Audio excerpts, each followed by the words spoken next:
Is club level worth it at Disney World? Let's talk about it and see. So first I'm going to just briefly explain what club level at Disney World consists of. So you have regular rooms you can rent at Disney World resorts, and then you have the regular rooms with club level added to the end of the title when you're making the reservation.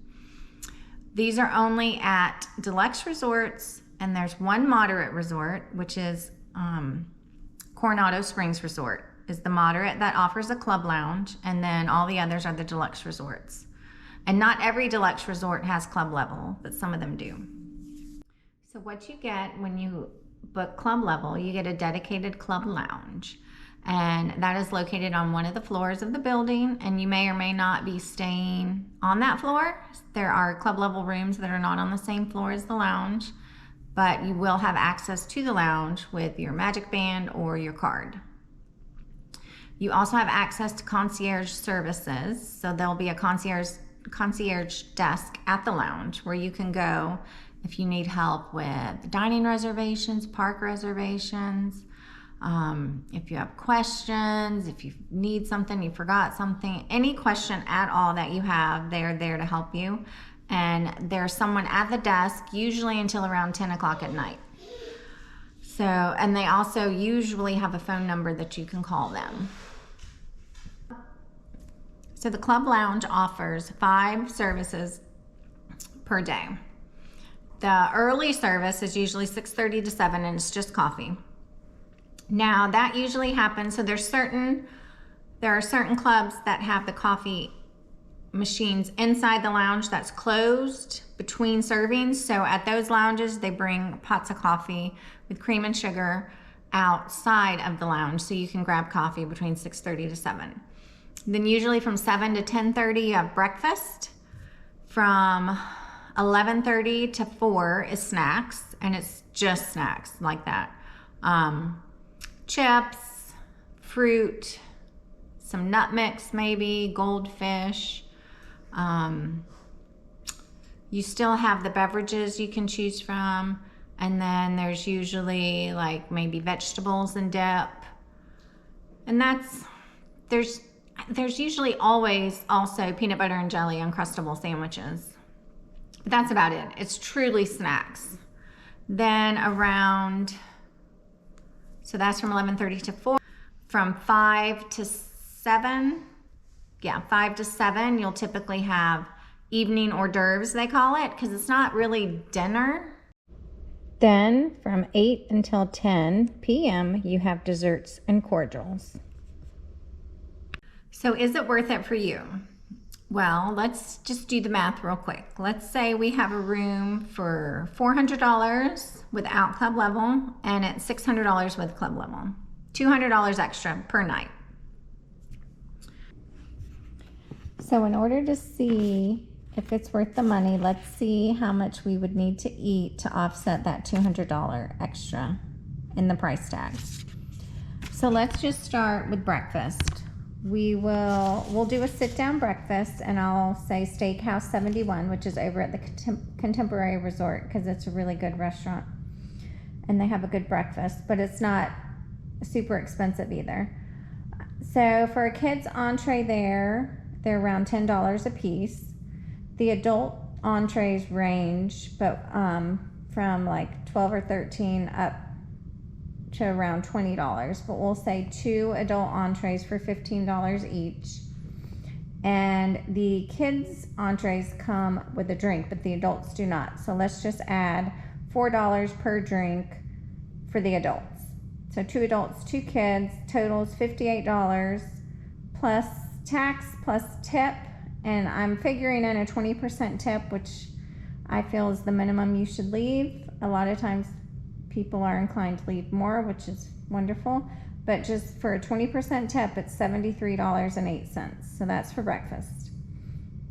Now let's look at snacks. We're not going to do a full lunch. Let's just look at snacks because that's what the club provides. So let's say we are at Magic Kingdom and we get the chicken waffle over at Sleepy Hollow, which is also fabulous. That's $11.60. We'll just get one of those. Then we'll get a Mickey pretzel with cheese, which is $7.50. And then the kids are gonna need a drink, so 2 juices at $4 a piece. And the adults are gonna get a beer. So those are $10.50 a piece. So 2 beers, 2 juices, Mickey pretzel and cheese, chicken and waffle, that comes out to $48.10. Now let's do dinner. So let's say we're sitting down at the Grand Floridian Cafe, which is a table service restaurant, but it's not a signature dining restaurant, so it's not super expensive, but it is a sit-down restaurant. So let's say that for the entree, one of the adults gets the buttermilk fried chicken, which is, again, excellent choice for dinner. It's really good. I suggest you guys try that. And then the other adult will get the lobster thermidor burger. Each of those are $26 a piece. For the children, one of the kids will get a pizza for $11 and the other one will get a children's steak for $16. And let's say both adults get a glass of wine. One glass of wine is $14 a piece, so we'll get 2 of those, 1 for each of us. You add that together and that whole meal comes out to $107 plus tax plus a 20% tip, comes out to $134.82. So we haven't even talked about dessert yet, but let's add up dinner, snacks, and breakfast. That grand total alone is $256.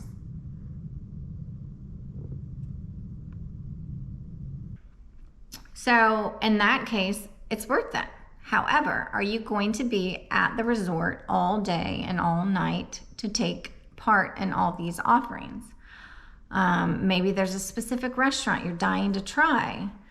In that case, you know, would it still be worth it if you only did a couple of the offerings per day? So that's just something you have to think about. Maybe you only go to a special dinner one night and you use the lounge the rest of the nights. Maybe you are someone who likes to stay in the parks, open to close. In that case, I don't think club level is going to be beneficial to you. I feel like it'd only be good for you for breakfast and desserts. Desserts are until 10. Even then, you know, depending on how late you stay, the desserts may be over. So you really just need to look at what your plan is for the time you're visiting. Can you do a split stay? Maybe stay 2 nights club level, 2 nights non-club level, and then go to the restaurants you want to go to on your non-club level nights and take part in the offerings on your club level nights. You could do that. You know, there's certain desserts you might want to try outside of the lounge. Most of the lounges feature food that they serve in their restaurants. So like the Contemporary features food from California Grill, and Animal Kingdom Lodge features food from Boma that they have in their evening hors d'oeuvre service. Like, I think when I was there, it was the butter chicken, which was really good. So anyway, those are just things you have to think about. But please let me know if you have any questions, if I can help you, just from what I know. And thank you for watching. Have a great day, guys.